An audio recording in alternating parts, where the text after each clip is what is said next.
terbangan menyanyi riang, bertasbih memuji Allah yang Maha Esa.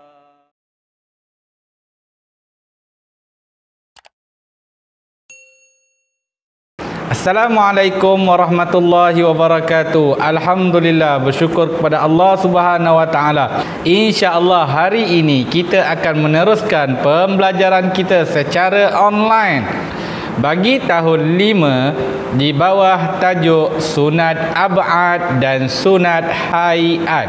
Sunat ab'ad dan sunat hayat. Apa dia sunat ab'ad dan apa dia sunat hayat? Yang pertama, sunat ab'ad. Sunat ab'ad adalah amalan sunat yang sangat dituntut dalam solat. Amalan sunat yang sangat dituntut dalam solat. Jika ditinggalkan secara sengaja atau tidak sengaja, maka dihendaki untuk melakukan sujud sahwi. Sekarang maksud sunat hayat. Sunat hayat adalah amalan sunat yang sangat dituntut dalam solat. Jika ditinggalkan secara sengaja atau tidak sengaja, tidak perlu disunatkan sujud sahwi. Tidak perlu sujud sahwi. Itu dua definisi ataupun maksud sunat ab'ad dan sunat hayat. Apa dia kandungan di dalam sunat ab'ad? Yang pertama, membaca tahiyat awal. Membaca tahiyat awal. Yang kedua, berselawat ke atas Nabi Muhammad sallallahu alaihi wasallam dalam tahiyat awal. Yang ketiga, membaca doa kunut waktu solat subuh. Yang keempat, berdiri semasa kunut. Semasa membaca doa kunut kena berdiri. Yang kelima, berselawat ke atas keluarga Nabi Muhammad sallallahu alaihi wasallam dalam doa kunut. Yang keenam, berselawat ke atas keluarga Nabi Muhammad dalam tahiyat akhir. Dan yang ketujuh, duduk tahiyat akhir. Tujuh tadi merupakan sunat ab'ad dalam solat. Sekarang kita tengok pula apa dia sunat hayat, yang mana kalau kita tertinggal dalam solat tidak diperlukan, tidak perlu untuk kita sujud sahwi, solat seperti biasa sahaja. Yang pertama, mengangkat tangan ketika takbiratul ihram, rukuk, iktidal dan bangun selepas tahiyat awal. Meletakkan tangan kanan ke atas bahagian belakang tangan kiri ketika berdiri.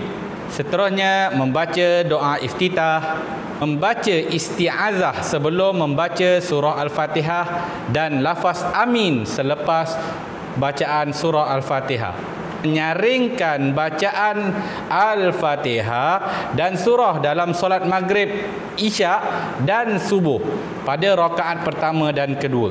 Membaca Sami Allahu liman hamidah ketika bangun daripada rukuk. Itu juga merupakan sunat hayat. Juga membaca takbir intiqalat mengiringi setiap pergerakan dalam solat. Membaca tasbih ketika rukuk dan sujud 3 kali. Duduk iftirash, membaca Rabbighfirli warhamni wajburni warfa'ni warzuqni wahdini wa'afini wa'fu anni. Ketika duduk antara dua sujud, itu juga merupakan sunat hayat. Perbuatan berpaling ke kanan dan ke kiri ketika memberi salam juga merupakan sunat hayat.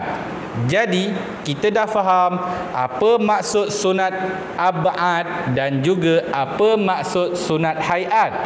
Kemudian kita dah tahu perlakuan-perlakuan yang dalam solat merupakan sunat ab'ad dan juga perlakuan-perlakuan yang dipanggil sebagai sunat hayat.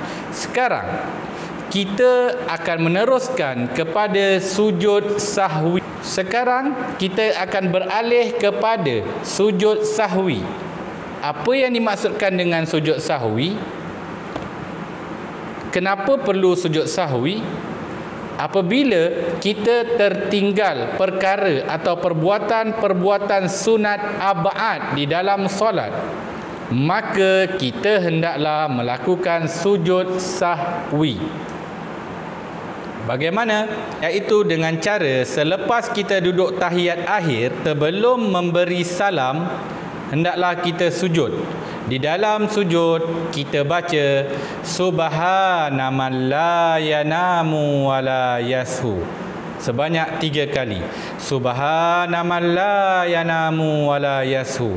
Subhana man la yanamu wa la yashu, yang bermaksud Maha suci Allah yang tidak tidur dan tidak lupa. Maha suci Allah yang tidak tidur dan tidak lupa. Baik, kita telah mempelajari makna sunat ab'ad dan sunat hayat. Juga kandungan-kandungan di dalam sunat ab'ad dan sunat hayat. Kita juga telah pelajari cara dan bacaan di dalam sujud sahwi. Sekarang kita akan berpindah pula kepada hikmah. Yang pertama, mengagungkan kebesaran Allah Subhanahu wa taala. Kita tahu solat adalah satu kefarduan dan kewajipan kepada kita selaku hamba. Dan kita akui kita sebagai manusia yang sering lupa. Yang kedua, menampung kekurangan solat. Dalam solat kita yang telah kita lakukan kesalahan, terlupa dan sebagainya, maka kita berharap dengan sujud sahwi dapat menampung kesalahan dan kesilapan kita. Yang ketiga, menambah khusyuk dalam solat. Bila mana kita tahu yang mana sunat ab'ad dan yang mana sunat hayat, maka kita akan berhati-hati dalam solat dan mendatangkan lebih khusyuk, insya-Allah. Yang keempat, menginsafi kelemahan diri. Kita dah buat salah, akui kesalahan, mohon ampun kepada Allah. Dan yang kelima, menambah pahala. InsyaAllah, setiap amalan yang kita buat dan kita dapati ada kekurangan atau kesilapan, bersegeralah memohon keampunan daripada Allah Subhanahu wa taala, insya-Allah. Baik, kita telah pelajari sunat ab'ad, sunat hayat dan fungsi-fungsinya. Jadi, insya-Allah moga solat kita lepas ini lebih berkualiti. Insya-Allah. Jumpa lagi pada sesi yang akan datang. Assalamualaikum warahmatullahi wabarakatuh.